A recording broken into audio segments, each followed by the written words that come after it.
हम लोग अब शुरू करते हैं problems based on conditional probability and ये चेक करना आजकल काफ़ी ज़्यादा सवाल पूछा जाता है जेई में कि ये बताइए जो प्रोबेबिलिटी है, मान लीजिए अगर ई और एफ के बारे में पूछेगा ये दोनों इंडिपेंडेंट है या नहीं, है ना।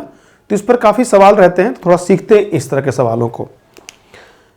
देखो हम लोग जो फॉर्मूला अभी तक सीखे वो क्या क्या है। पहला फॉर्मूला ही है probability of A if B occurred, का मतलब ये होता है probability of A intersection B upon probability of B.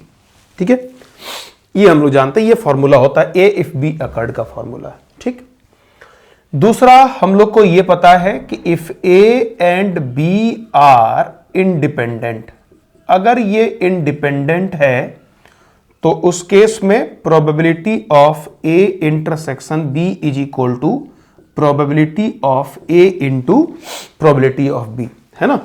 तो बेसिकली ये दो थ्योरम पर हम लोग आज काम करने वाले हैं। ये दो थ्योरी है जिसको ध्यान में रखना। अच्छा, इसके सपोर्टिव थ्योरी कौन कौन से थे ये भी हमको ध्यान में रखना चाहिए। जैसे probability of S if A occurred is equal to probability of A by probability of A is equal to 1 होगा। Probability of A dash if B occurred मिलेंगे तो 1 minus probability of A if B occurred. ठीक है, इस तरह से जो भी हम लोगों ने पहले थ्योरम पढ़ा था उसी पर बेस्ड आज हम लोग का सवाल रहेगा। ठीक है, तो ऐसे क्वेश्चंस बड़े इंटरेस्टिंग टाइप के होते हैं। ये देखो, तो पहला क्वेश्चन है, फर्स्ट क्वेश्चन कि मान लीजिए if probability of A is equal to, मान लो भाई 3 बाई या चलो कुछ भी है, सपोज करो, हम लोग इतना नंबरिंग से फायदा क्या है। अगर मान लीजिए K1 है और probability of B is equal to अगर K2 है ना, अगर K2 दिया हुआ है और probability of A union B is equal to K3 है, then find probability of A if B occurred. Suppose करो किसी ने सवाल हमसे अगर ये पूछ दिया तो हम क्या करेंगे, है ना। अगर ये हमको सवाल चाहिए तो देखो प्रोबेबिलिटी ऑफ ए मालूम, बी मालूम और यूनियन मालूम। तो अगर ये चाहिए तो इसका फॉर्मूला क्या होता है, तो इसका फॉर्मूला होता है A intersection B upon probability of B. मतलब ए इंटरसेक्शन बी निकल जाए तो बात खत्म, चूंकि प्रोबेबिलिटी ऑफ बी हमको पता है, ए इंटरसेक्शन बी हमको चाहिए, कोई बात नहीं। अब आप सबको मालूम है probability of A intersection B को हम लिख सकते हैं probability of A plus probability of B minus probability of A union B upon probability of B. कैसे? आप उल्टा याद रखते हैं, probability of A union B is equal to होता है probability of A plus probability of B minus probability of A intersection B. इन दोनों के पोजीशन को इंटरचेंज कर दिया गया, देन वो रिजल्ट आपके सामने प्रकट हो गया। ठीक है, तो पी ए की वैल्यू मालूम है, पी बी की वैल्यू मालूम है, पी यूनियन बी की वैल्यू मालूम है ना, और पी बी की वैल्यू अगेन मालूम है। वैल्यू पुट करके we can find the value of probability of A if B occurred. ठीक है, एकदम सिंपल है। चलिए थोड़ा और आगे बढ़ते हैं। तो बस खाली इसमें फॉर्मूला को घुमाना है ना, एडजस्ट करना है बस खाली फॉर्मूला को। अगला सवाल एक दिया हुआ है, probability of A if B occurred is equal to 0.2। Probability of, अगर मान लीजिए बी दिया हुआ है 0.5, probability of A is equal to 0.2, then probability of A intersection B dash. ठीक है, ये हमको चाहिए। अच्छा, एक छोटी सी बात जरा मैं आपको और बता देता हूं। ठीक है, देखिए बात यह है कि अच्छा हम लोग इंडिपेंडेंट के टाइम पे ही बात करेंगे, अभी रहने देते हैं, 2 मिनट वेट कर लेते हैं। चलो पहले इसको सॉल्व करने के बाद हम लोग हर बात करेंगे। तो probability of A if B occurred 0.2, probability of B, एक second, probability of B 0.5, probability of A 0.2 again, है ना, और probability of A intersection B occurred हमको चाहिए। क्या कर सकते हैं, ये हमको मालूम है ना, और यहां से यहां तक पहुंचना है। ऐसा कौन सा जुगाड़ कर सकते हैं हम लोग?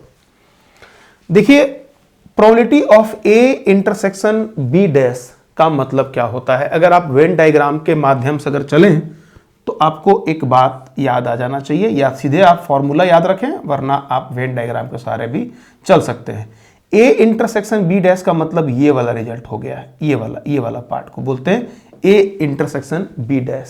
सॉरी मैंने गलत बोल दिया, ओहो। इसका मतलब ए इंटरसेक्शन बी डैश का मतलब ये वाला हुआ, ए बट नॉट बी, ठीक है। तो इसको लिखा जाता है ए माइनस बी बोलें या ए इंटरसेक्शन बी डैश बोलें, और this will be equal to, अगर हम इसके प्रोबेबिलिटी के टर्म्स में अगर बात करेंगे तो इसको लिखने का जो तरीका होता है वो कुछ ऐसा होता है, this will be equal to probability of A minus probability of A intersection B. हम पूरे ए में से इस इंटरसेक्शन को हटा देते हैं तो ये बन जाता है। हमको इसी का वैल्यू चाहिए था। तो भाई अब देखो, probability of A minus probability of A intersection B चाहिए। Probability of A intersection B dash बराबर इतना है। ए का वैल्यू हमको पता है, अब इस पर बात करनी है तो कोई बात नहीं, प्रोबेबिलिटी ऑफ ए माइनस। अब देखिए, probability of A if B occurred का फॉर्मूला होता है probability of A intersection B upon probability of B होता है। अब हम क्या करेंगे, इसको क्रॉस मल्टीप्लाई कर सकते हैं, तो this can be written as probability of B into probability of A if B occurred. खेल खत्म हो गया। अब इसमें कुछ भी नहीं बचा। प्रोबेबिलिटी ऑफ ए अपने को मालूम है 0.2, हम यहां पर मेंशन कर देंगे। Probability of 0.5 probability of B है, और ये वैल्यू भी 0.2 दिया हुआ है। सीधे हम लोग वैल्यू पुट कर देंगे, then we can get the result. ठीक है, डेटा का थोड़ा सा हेराफेरी हो सकता है, मे बी ऐसा हो सकता है कि कुछ, चूंकि हम लोग बहुत ढंग से सिलेक्शन नहीं कर रहे हैं पॉइंट का, नंबरिंग का, तो हो सकता है उसमें कुछ गलतियां हो जाएं। बाकी आप मेन कॉन्सेप्ट को समझें। अब देखिए साहब, अगला सवाल है, अगर मान लीजिए प्रोबेबिलिटी ऑफ ए अगर सपोज K1 दिया हुआ है, प्रोबेबिलिटी ऑफ बी अगर K2 दिया हुआ है ना। अगर कोई हमसे पूछता है पहला में probability of A if B dash occur, चलो पहले ए डैश इफ बी कर लेते हैं, सेकंड में प्रोबेबिलिटी ऑफ बी डैश कर लेते हैं, और तीसरा में probability of A dash B dash कर लेते हैं। ठीक है, चलिए। तो पहला, फर्स्ट में probability of A dash if B occurred will be equal to 1 minus probability of A if B occurred. एक सेकेंड भाई, इसमें एक छोटी सी बात और देनी चाहिए थी। इसमें और दिया हुआ है probability of A union B बराबर मान लो K3 है ना। ठीक है, अगर ये दिया हुआ है हमको वो चाहिए, तो 1 minus probability of A if B occurred, suppose करो अगर हमको ये निकालना है जी, इसका मतलब तो ही हुआ। अब अगर आप इसको सॉल्व करते हैं तो आपको एक बात तो समझ में आती होगी, इतना अपॉन कितना हो जाएगा ये। और मेरे बच्चों 1 माइनस, आपको ये जब ये पता है ए यूनियन बी पता है, तो फटाफट probability of A intersection B तो आप निकाल ही लेंगे, इसकी वैल्यू को आप पुट कर देंगे। प्रोबेबिलिटी ऑफ बी मालूम है ना। ये सब रिजल्ट आप ला करके यहां पर पुट कर दें, you will get the result, कोई टेंशन नहीं। दूसरा प्रश्न जो है वो है probability of A if B dash occur, है ना। अब जरा समझो, A if B dash occur का, तो this will be equal to, ये क्या बन जाता है, ये बन जाता है probability of A if A intersection B dash, और अपॉन कितना हो जाएगा, प्रोबेबिलिटी ऑफ बी डैश। मेरे बच्चों, अगर probability of A intersection B dash कह रहा है, मतलब ए बट नॉट बी, है ना, तो this will be equal to probability of A minus probability of A intersection B, and this will be equal to 1 minus probability of B. ठीक है, आप सीधा लगा देंगे, सब कुछ आपके पास निकाला हुआ है, डायरेक्ट ला करके वैल्यू पुट कर देना है। तीसरा प्रश्न अगर हमारे सामने अगर आ जाए, probability of A dash if B dash occurred, है ना। अगर आप इसको अगर सॉल्व करेंगे तो आपको एक बात समझ में आ रही है, probability of A dash B dash probability of B dash. ठीक है भाई, तो probability of A dash B dash का मतलब होता है, आपको पता होना चाहिए, probability of A union B का बार होता है, इसी को ऐसा भी कहा जाता है, ठीक है, ए, हाँ ठीक है, और अपॉन प्रोबेबिलिटी 1 माइनस, इसमें तो कोई बात करना ही नहीं है, ठीक है।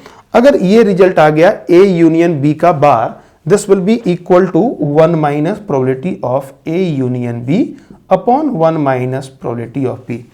मेरे बच्चों, अगर A intersection A union B, तो हमारे ख्याल से ये शायद दिया हुआ है, हम वैल्यू पुट कर देंगे, देन सारा खत्म, ठीक है। तो यही मतलब हो गया। तो इस फॉर्म में रहेगा, आप बहुत इजीली क्वेश्चन को सॉल्व कर सकते हैं, कोई टेंशन ही नहीं इसमें है।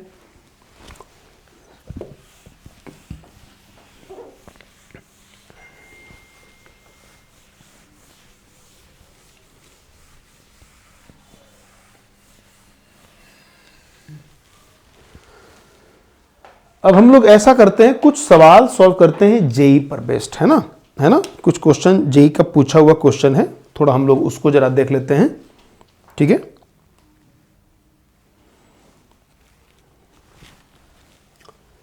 देखिए क्वेश्चन एक है जेई का,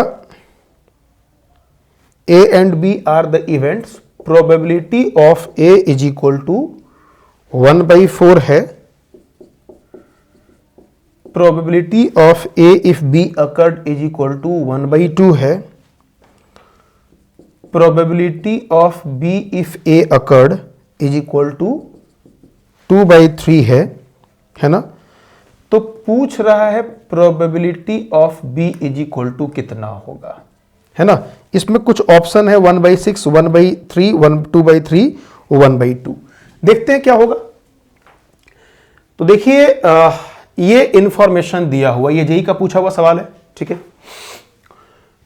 अब देखो भाई, अगर प्रोबेबिलिटी ऑफ बी तक पहुंचना है तो प्रोबेबिलिटी ऑफ ए मालूम, प्रोबेबिलिटी ऑफ बी मालूम, probability of A if B occurred, probability of B if A occurred, probability of B तक पहुंचना है, कैसे पहुंचेंगे। तो हमको इतना तो पता है, इसके बारे में हम सब जानते हैं, probability of A intersection B upon probability of B is equal to 1/2। और इससे अगर आप बढ़िएगा तो probability of A intersection B upon probability of A is equal to 2/3। भाई ये पता है हमको 1/4 है ना, हम इसकी वैल्यू पुट कर दें, 1/4 क्रॉस मल्टीप्लाई कर दें। जैसे हम क्रॉस मल्टीप्लाई करेंगे तो probability of A intersection B is equal to 1/4 गुणे 2/3 कट जाएगा 1/6, 2 दूना 4, 1/6। अब आप क्या करिए, इस probability of A union B की वैल्यू यहां पुट कर दीजिए। तो जैसे ही आप यहां पुट करेंगे तो 1/6 upon probability of B is equal to 1/2, cross multiply कर दें तो probability of B is equal to 1/6, एक सेकेंड रुको यार, है ना, हाँ, इंटू कितना हो जाएगा, इंटू 2 हो जाएगा, this will be equal to 1/3, है ना। तो कितना आसान सवाल होता है ये। तो ऐसे हम लोग लेके बढ़ सकते हैं आगे, ओके। चलिए अगला सवाल,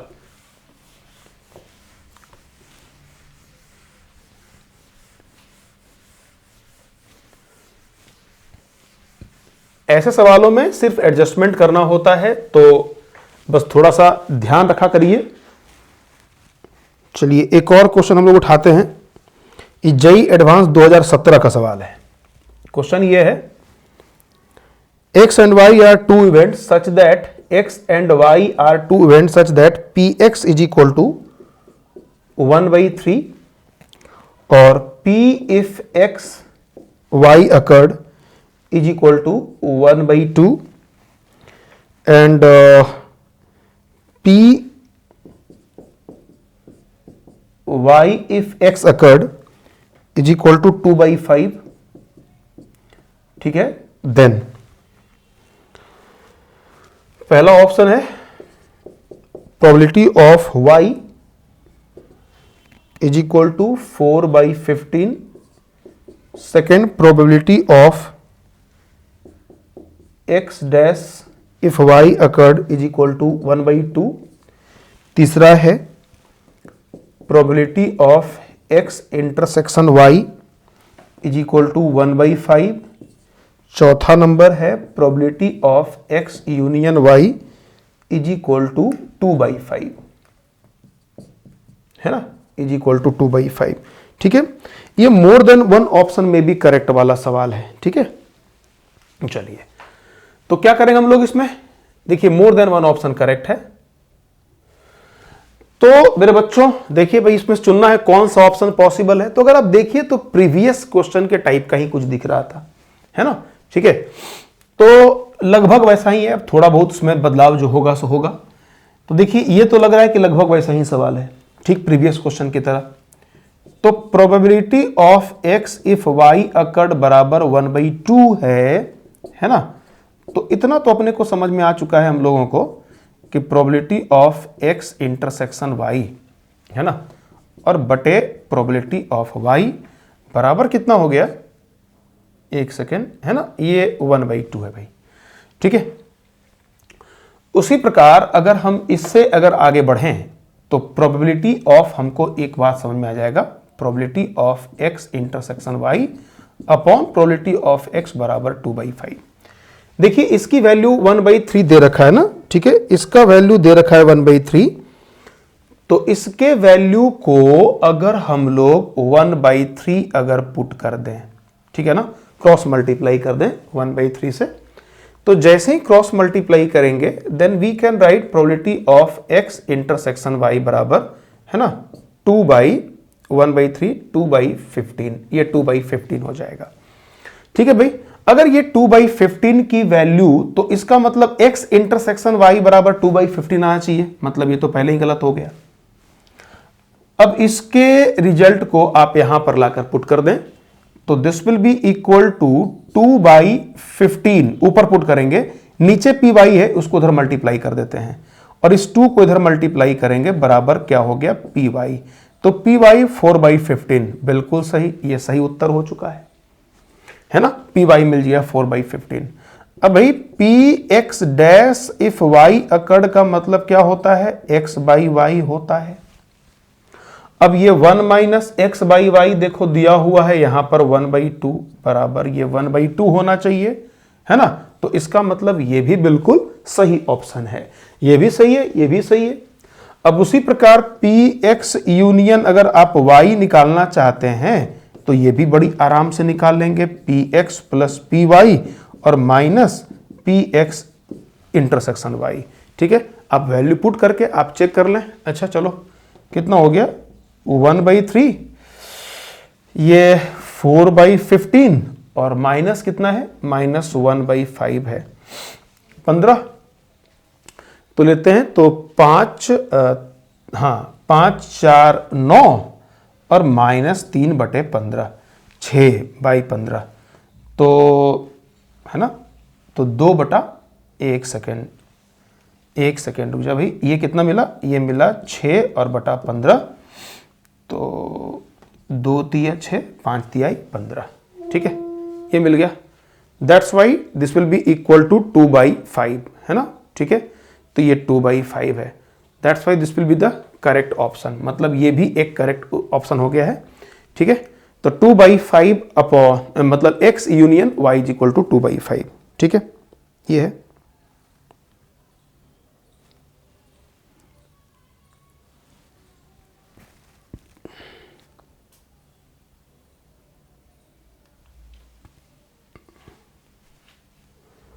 एक सेकंड हो जाए बेटा, मैंने यार इसका इस्तेमाल कर लिया, सॉरी, है ना। ठीक है, एक्चुअली ये तो गलत है ना, ओहो, एक्चुअली रिजल्ट ये आया था यार, एक सेकेंड रुक जा बेटा, रुक जा, ये 2/15 आ जाएगा ना, 2/15। ठीक है, देखो हमसे भूल क्या हो गई ना, x इंटरसेक्शन y मैंने 1/5 पुट कर दिया था, एक्चुअली ये तो गलत ऑप्शन है, आया तो इतना है ना 2/15, तो 2/15 हमें पुट करना होगा।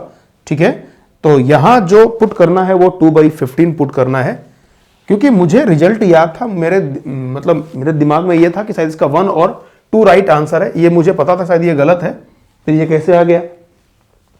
तो खैर ये तो मान लो मुझे याद था ऑप्शन, इसलिए ठीक है, लेकिन अगर आप लोग से भूल नहीं होनी चाहिए। तो भाई क्या होगा, 5 4 9, 9 माइनस 2 कितना होगा, 7/15 आएगा, है ना, और आ कितना रहा है, 2/5, मतलब ये क्या हो गया, ये गलत ऑप्शन है। ठीक है, चलो नेक्स्ट क्वेश्चन।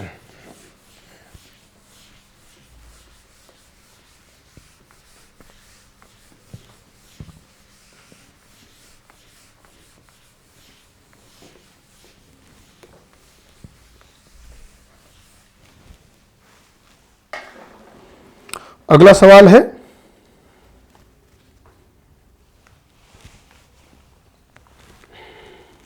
देखिए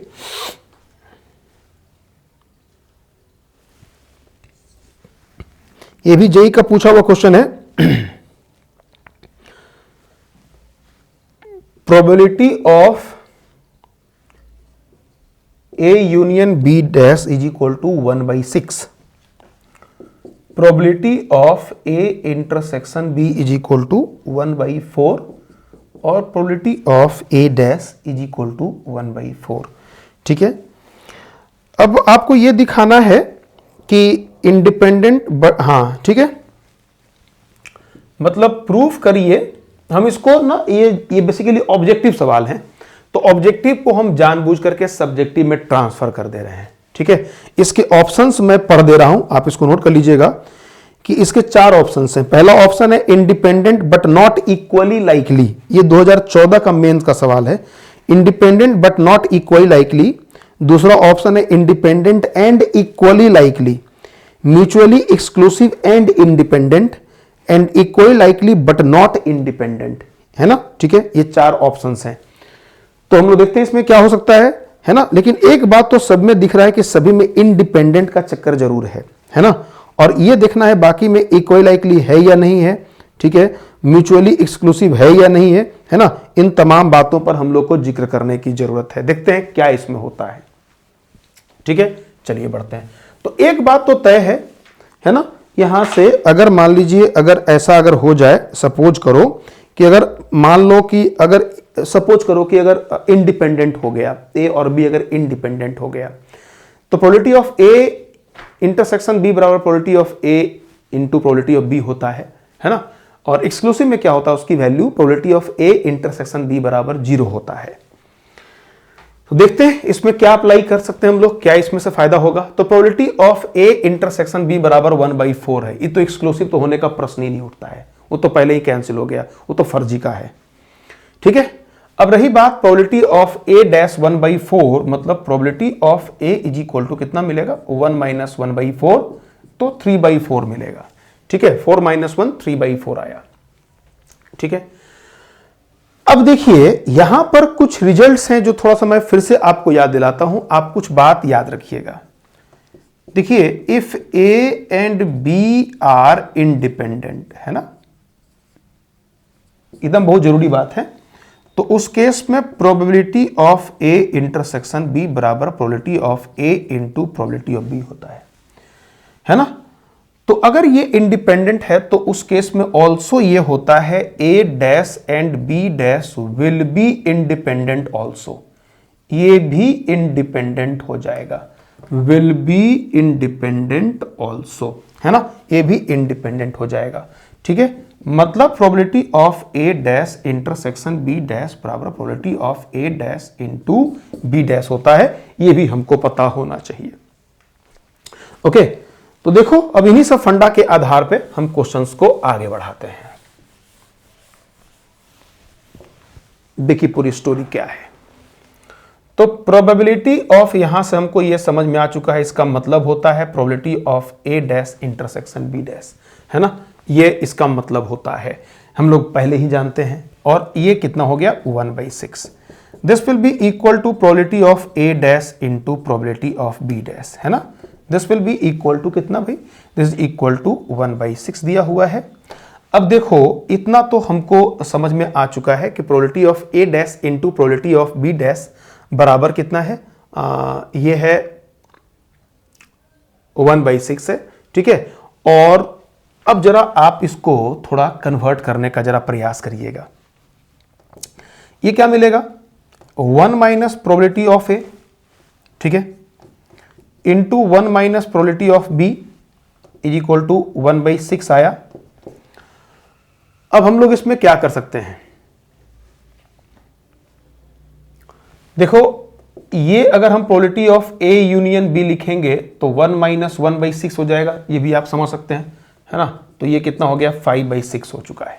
ओके मेरे बच्चों, तो probability of A union B 5/6, probability of A intersection B बराबर 1/4 है। ठीक है, तो probability of A union B is equal to होता है probability of A plus probability of B minus probability of A intersection B. ठीक है, तो ए इन यूनियन बी का वैल्यू कितना है भाई, तो ये है 5/6 बराबर प्रोबेबिलिटी ऑफ ए की वैल्यू 3/4, ये हमको चाहिए, और ए इंटरसेक्शन बी की वैल्यू 1/4 है। अगर आप इसको अगर सॉल्व करना चाहते हैं तो 5/6 माइनस 3/4 प्लस 1/4 यही तो मिलना है ना। अब अगर आप इसको अगर आप सॉल्व करते हैं, ठीक है, तो आप जरा एलसीएम ले लीजिए, 12 ये 10 हो गया, और माइनस माइनस माइनस 9 और प्लस 3, ठीक है, this will be equal to -6, this equal to 10 minus 6 मतलब 4/12 1/3। देखो प्रोबेबिलिटी ऑफ ए 3/4 है, प्रोबेबिलिटी ऑफ बी 1/3 है ना, दोनों इक्वली लाइकली नहीं होगा, है ना। मतलब हम यहां से एक बात तो कह सकते हैं कि A and B not equally likely, ठीक है ना, इक्वली लाइकली नहीं है, ये बात भी तय हो गया। ठीक है, अब ये दोनों इक्वली लाइकली नहीं है। नाउ अब हमको क्या करना होगा, अब हमको ये देखना है, हालांकि हमको इसकी जरूरत ही नहीं पड़ी, हमने अगर प्रोबेबिलिटी ऑफ अगर बी निकाल लिया मेरे बच्चों, ठीक है, तो probability of A intersection B is equal to 1/4 है। Probability of A into probability of B अगर निकाल लें तो प्रोबेबिलिटी ऑफ ए 3/4 आया, प्रोबेबिलिटी ऑफ बी 1/3 आया, ये भी 1/4 आया। तो probability of A intersection B बराबर probability of A into probability of B. इसका मतलब क्या हो गया, that's why we can write A and B are independent. क्या हो गया, ये इंडिपेंडेंट हो गया। ठीक है, तो ये भी ध्यान रखना। ओके, तो ये सारा स्टोरी जो है, जो खास पॉइंट है, इसको जरूर दिमाग में रखेंगे। तो ऐसे बहुत सारे प्रश्न बनाए जा सकते हैं। चलो एक सवाल हम लोग और उठाते हैं जो थोड़ा अच्छा सवाल है, देखिए, नोट कर लीजिए।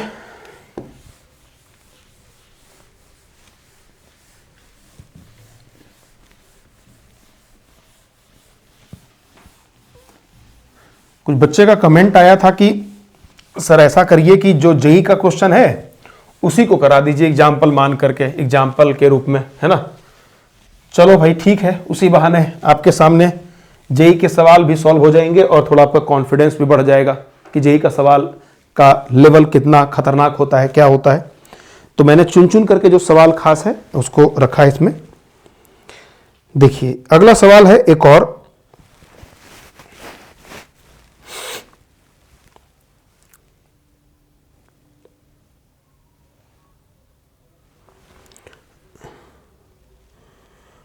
क्वेश्चन है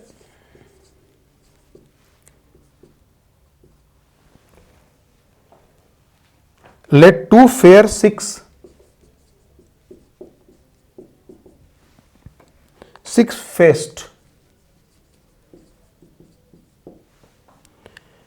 dice A and B